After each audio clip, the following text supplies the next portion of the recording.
Hello friends.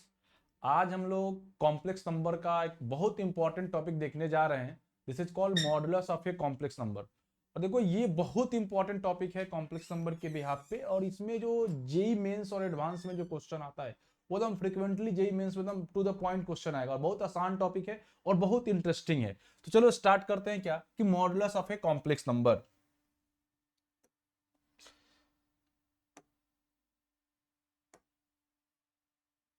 देखिए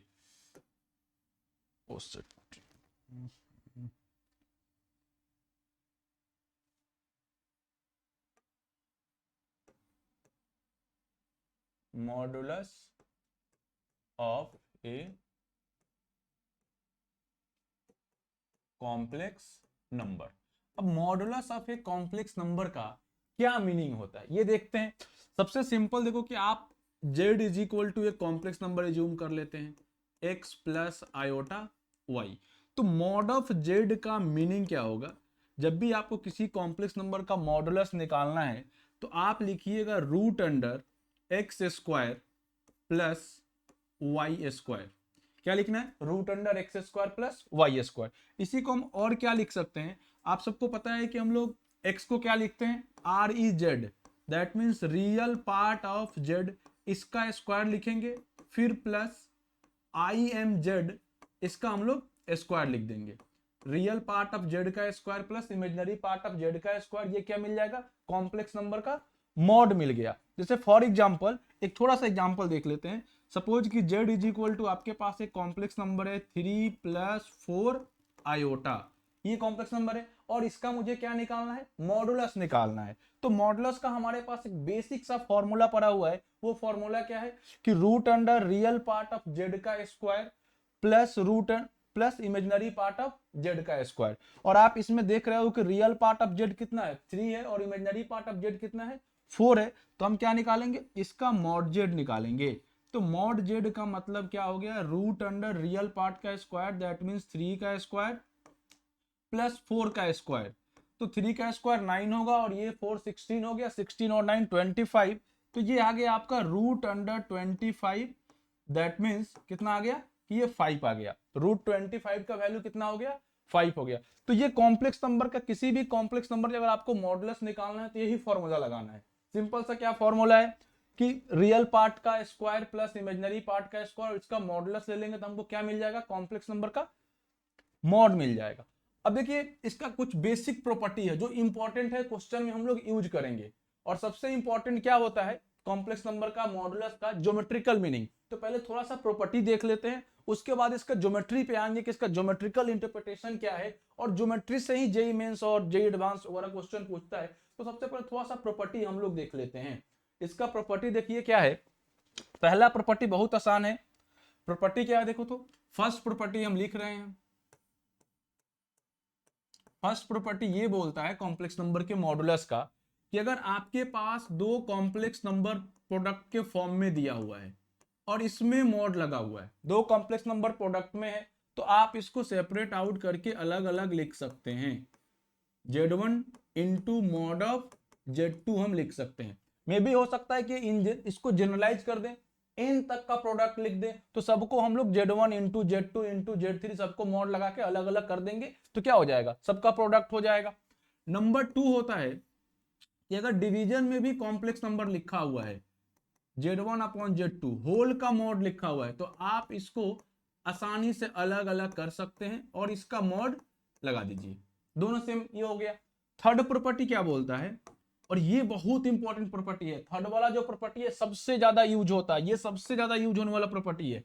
ये property क्या है कि अगर कहीं भी आपको दिख रहा है जेड इंटू जेड बार, जेड बार आप लोग जानते हो कि कंजुगेट होता है, तो जेड इंटू जेड बार का मतलब क्या हो गया? इसका मतलब होता है जेड इंटू जेड बार का, इसका मतलब आप लिखिएगा कितना कि इसका जो वैल्यू आएगा मॉड ऑफ जेड का स्क्वायर आ जाएगा। और ये बहुत इंपॉर्टेंट प्रॉपर्टी है कि z into z bar is equal to mod of Z का स्क्वायर। जैसे देखो जेड का मतलब कितना है, हम लोग यहां लिखे हैं z is equal to x plus i Y.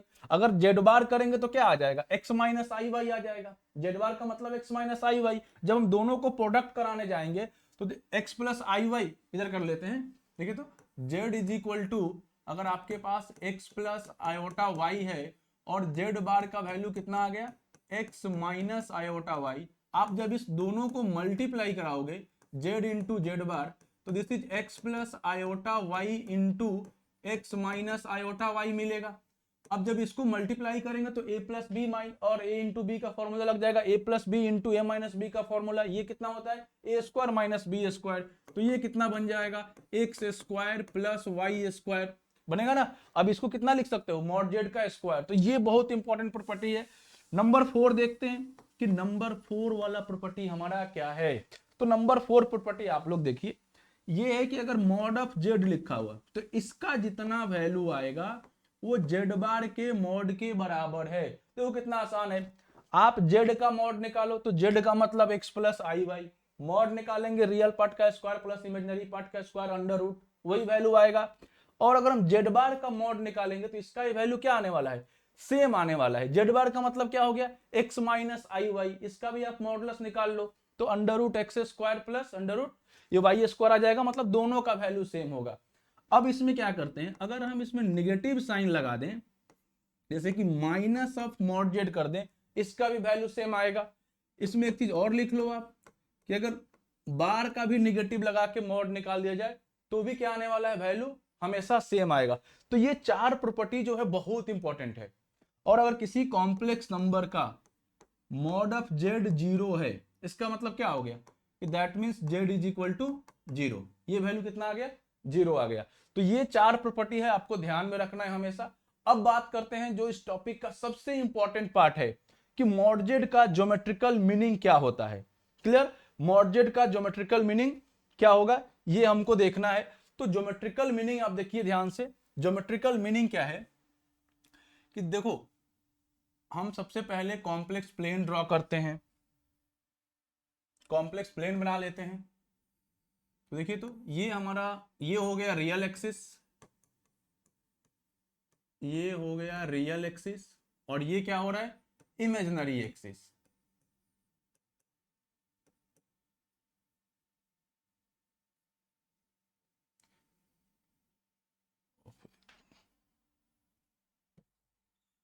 इसको बोल रहे हैं, थोड़ा फिर से फिगर ड्रॉ कर लेते हैं।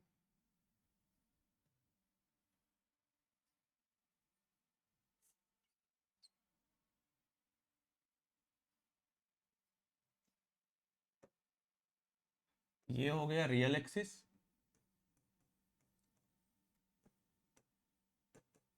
और इसको बोल रहे हैं imaginary axis.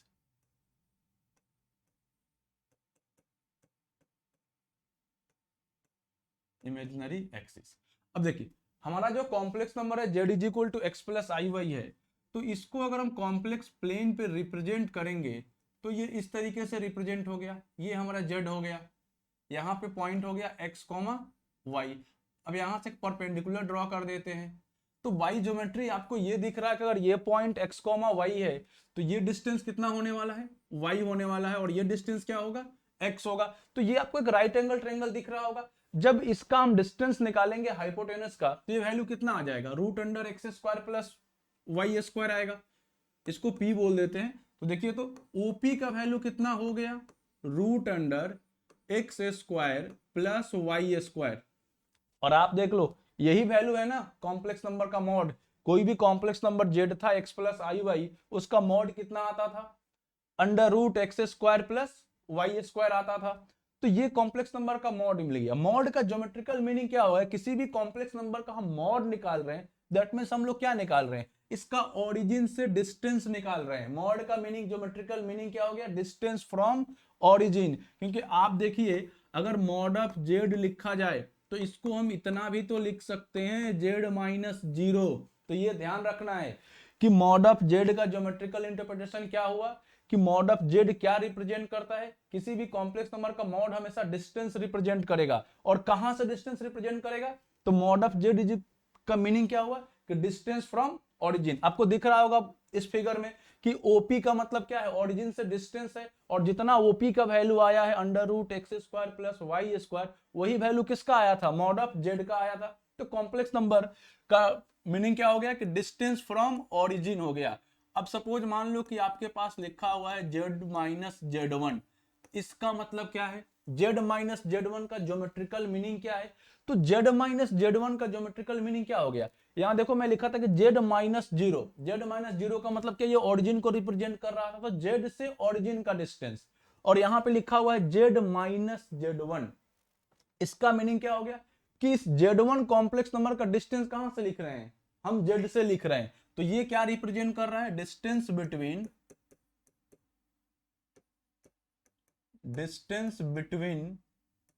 z and z1। Similar way में अगर हम ये लिख दें कि z1 प्लस z2 ऐसा लिख दिया जाए, तो इसको आप थोड़ा सा सिंप्लीफाई करके लिखो, तो इसका इतना लिख सकते हैं कि z1 minus minus of z2, इतना लिख सकते हैं। तो देखो दो कॉम्प्लेक्स नंबर हो गया, एक z1 एक माइनस ऑफ z1, तो ये क्या रिप्रेजेंट करेगा, distance between z1 and minus of z2। ये क्लियर हो गया, और ये बहुत इंपॉर्टेंट है, इस पे IIT JEE भी क्वेश्चन पूछता है। एक सिंपल सा क्वेश्चन देखिए आप लोग, एक क्वेश्चन लिख देते हैं कि जैसे हमारे पास एक कॉम्प्लेक्स नंबर है, एक इंफॉर्मेशन दिया हुआ है कि if z minus one upon z plus one का मॉड, इसका वैल्यू 1 है, तो इसका लोकस क्या होगा, क्वेश्चन क्या है कि find the locus of z which satisfy the equation z minus one upon z plus one का मॉडुलस का वैल्यू कितना दे दिया, 1 दे दिया गया। अब इसका हम लोग लोकस निकालेंगे, इसका लोकस क्या होगा, तो एक तो जो आप आर डी शर्मा एनसीईआरटी पढ़ते हो 11th में पढ़ाया जाता है, उसमें आपको क्या सिखाया जाता है कि जब भी लोकस निकालना है तो क्या करना है, z के जगह पे xy पुट करना है, उसको सॉल्व करना है, तो वहां से भी आंसर आ जाएगा। लेकिन हम लोग वैसे नहीं करेंगे, वैसे करने में बहुत सारा टाइम लगेगा आपका। आप सिंपल वे में क्या करो कि मॉडुलस का प्रॉपर्टी लगाओ। मॉडुलस का प्रॉपर्टी क्या होता है कि अगर z1 बाई z2 में प्रॉपर्टी मॉड है तो अलग अलग करके हम मॉड लगा सकते हैं।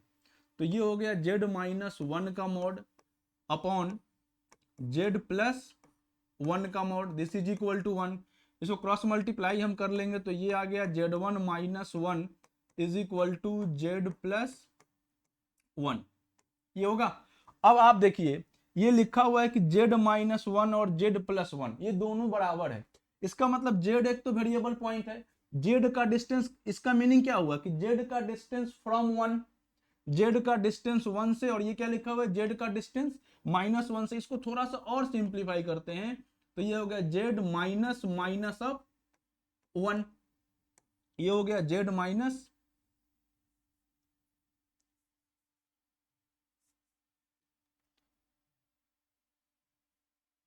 ये कितना हो गया था z माइनस वन, और इसी को क्या लिख रहे थे कि z माइनस वन। देखिए तो z का डिस्टेंस वन से और z का डिस्टेंस किससे, माइनस वन से, दोनों सेम है। तो ये दोनों सेम कब हो सकता है, थोड़ा सा ज्योमेट्रिकली आप समझने की कोशिश करो।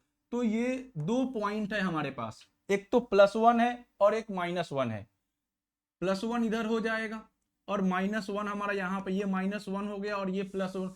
तो और z कहां होगा कि डिस्टेंस सेम होगा, तो z हमेशा इस y एक्सिस पे लाई करेगा, z जब भी y एक्सिस पे लाई करेगा तभी तो ये वाला जो डिस्टेंस होगा हमेशा कितना आएगा, सेम आएगा। देखिए तो अगर हम बात करते हैं इस डिस्टेंस की, तो ये डिस्टेंस और ये डिस्टेंस हमेशा क्या होगा, सेम होगा। तो z को इस y एक्सिस पे लाई करना पड़ेगा, तो इसका लोकस क्या आ गया, इस कॉम्प्लेक्स नंबर का लोकस क्या आ गया, इमेजिनरी एक्सिस, जिसको हम लोग इमेजिनरी एक्सिस बोलते हैं, ये क्या हो गया। तो याद रखना कि जब भी इस टाइप का क्वेश्चन आ जाए तो आपको एक्स वाई पुट करके नहीं बनाना है, नॉर्मल ज्योमेट्री यूज करके बनाइएगा, बहुत जल्दी बनेगा।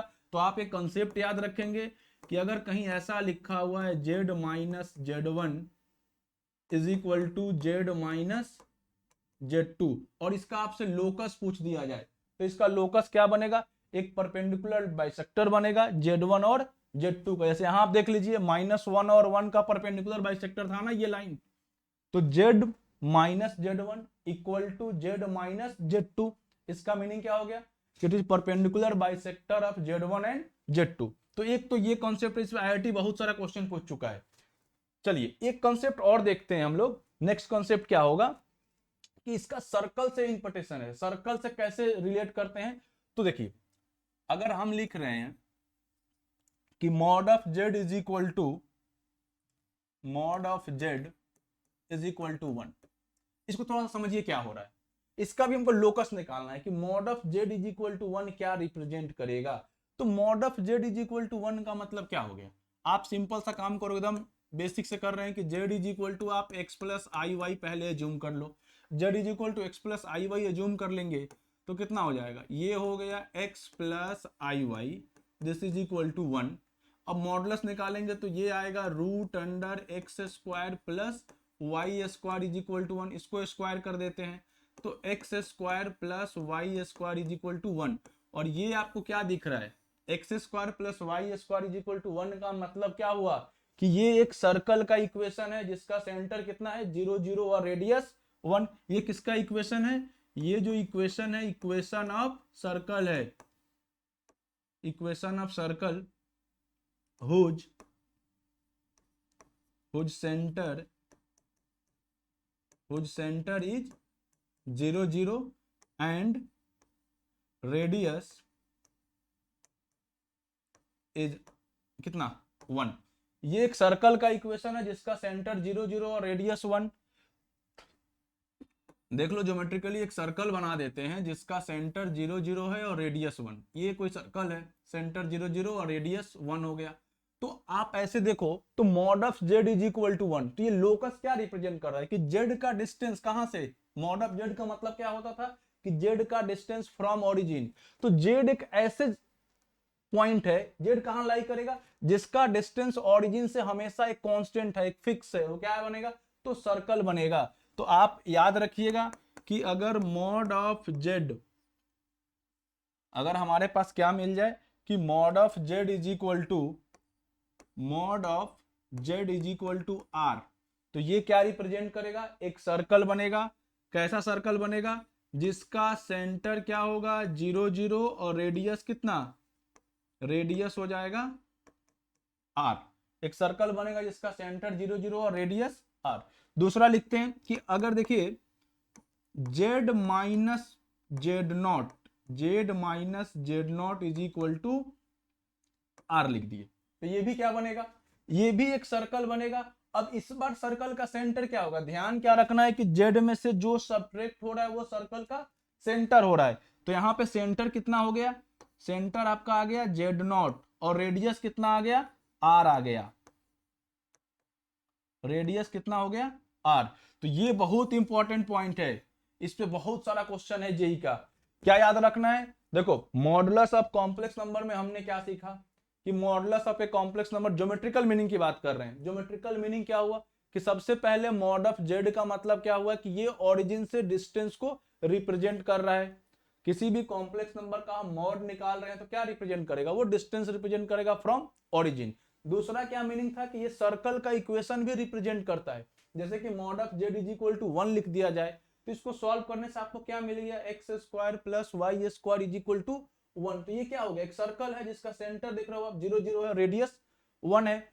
अब अगर इसी में हम बात करते हैं, एक क्वेश्चन ले लेते हैं, क्वेश्चन हमारे पास है जेई का ही क्वेश्चन है कि ऐसा कुछ दिया हुआ है mod of Z -3 + 4 iota, this is less then 2, this is less than equal to 2, then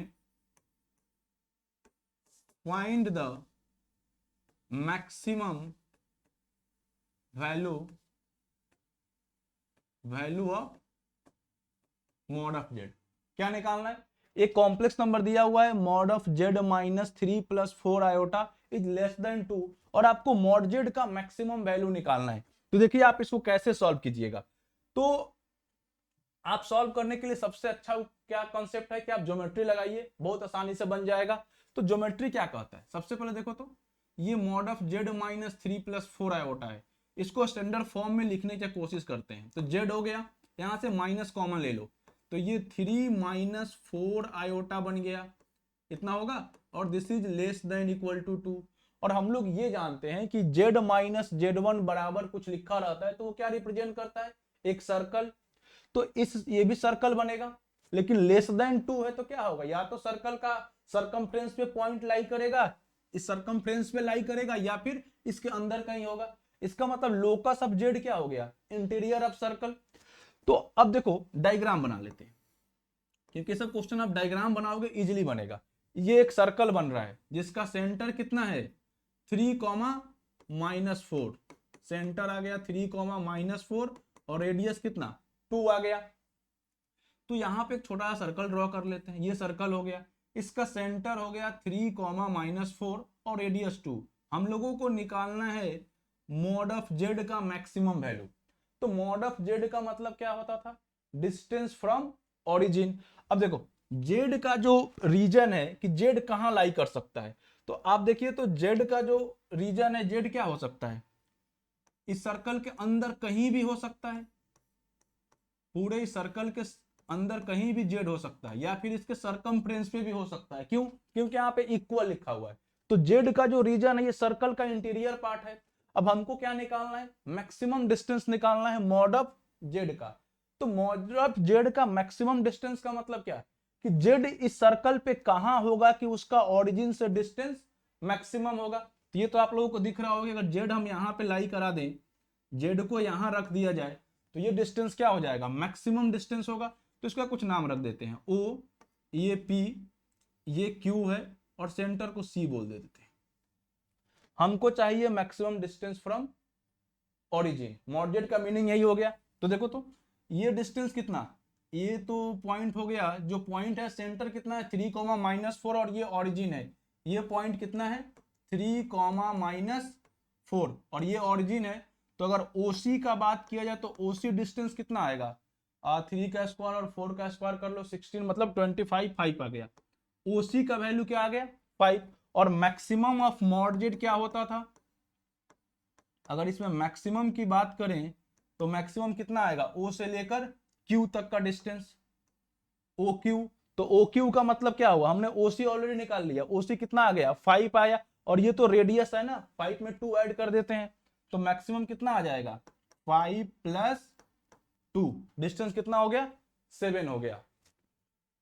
clear?